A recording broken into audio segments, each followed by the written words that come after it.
des producteurs et scénaristes de John Wick nous vient un nouveau film d'action mettant en vedette Bob Odenkirk de Breaking Bad. Qu'est-ce que j'ai pensé de moins que rien? Vous le saurez dans ce nouvel épisode de Cinemaximus. Mesdames et messieurs, bienvenue à ce 4e épisode de Cinemaximus au cinéma, où moi, votre animateur Maxime Morancy, je parle d'un film présentement en salle au Québec. Aujourd'hui, nous parlons de Moins que rien, ou Nobody de son titre original, réalisé par Iliana Schuler et mettant en vedette Bob Odenkirk, Connie Nielsen, Alexei Serebriakov et Christopher Lloyd. Alors l'histoire du film est que le père de famille Hutch Mansell, joué par Bob Odenkirk, se retrouve incroyablement dans la merde après une violente altercation avec le frère d'un mafieux russe redouté dans le monde entier. Toutefois, ce que la mafia russe ignore en mettant sa famille en danger est que ce cher Hutch a beaucoup d'expérience avec les gens dans leur genre, et beaucoup d'expérience avec des armes de toutes sortes. Je savais pas grand-chose du film avant d'aller le voir, honnêtement, et environ à 40 minutes, je me suis dit « Oh wow! J'ai enfin réalisé ce que ce film est, au fond. » C'est un genre de John Wick avec un peu plus d'humour noir inséré dans les scènes, ce que j'ai beaucoup aimé. Personnellement, je n'ai jamais écouté la série Breaking Bad ou son spin-off Better Call Saul, alors j'avais aucune idée à quel point Bob Odenkirk était un bon acteur, mais il donne une performance du tonnerre dans le film. Et aussi, il a l'allure parfaite pour le rôle. En plus de faire ses propres cascades, ce qui est assez exceptionnel, on va se le dire aujourd'hui, je dirais que quand je dis qu'il a l'allure parfaite pour le film, je veux dire que le film s'appelle Moins que rien. Et il a l'air de moins que rien. Il a l'air d'un gars auquel on prêterait pas beaucoup attention deux fois. On le verrait et on se dirait, ah, ok, c'est juste un gars. That's it.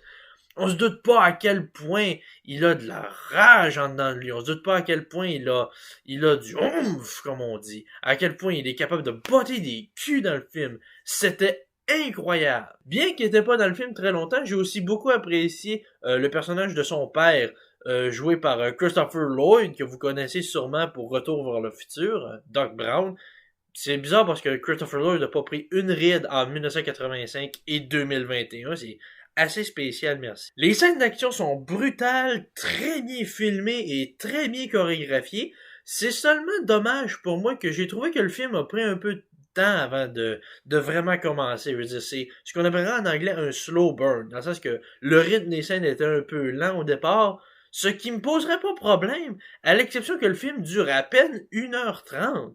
Donc, je dirais que pour un film si court, il a pris un petit peu trop son temps au départ, mais sinon, le rythme était génial. Malheureusement, j'ai jamais vraiment pris le méchant au sérieux. Pour vous donner une idée, j'ai vu le film assez récemment et je me souviens même pas c'était quoi son nom. C'est genre...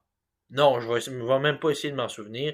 Je sais pas pourquoi j'ai jamais pu le prendre au sérieux. Peut-être parce qu'il est vraiment incompétent, ou peut-être juste parce qu'il est introduit dans une scène où il chante faux à un karaoké. Un choix qui m'a beaucoup fait sourire dans le film est l'utilisation des pièces musicales.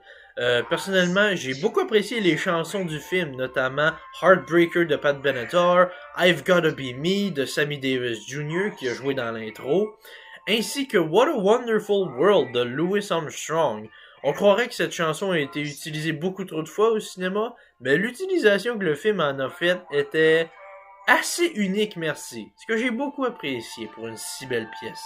Au final, c'est un film d'action extrêmement inventif, créatif, bien chorégraphié, bien filmé, bien joué par les acteurs.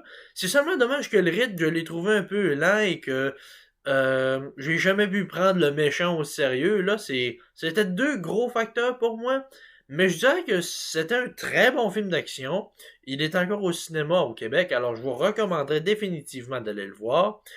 Et quelle note je serais prêt à lui donner? Eh bien, je ne l'ai pas autant aimé que le nouveau Wonder Woman ou Godzilla vs Kong.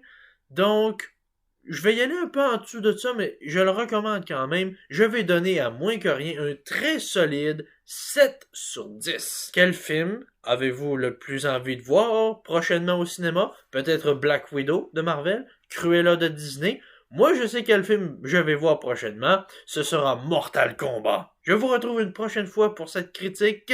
Et d'ici là, bonne écoute et bon cinéma. Bye bye!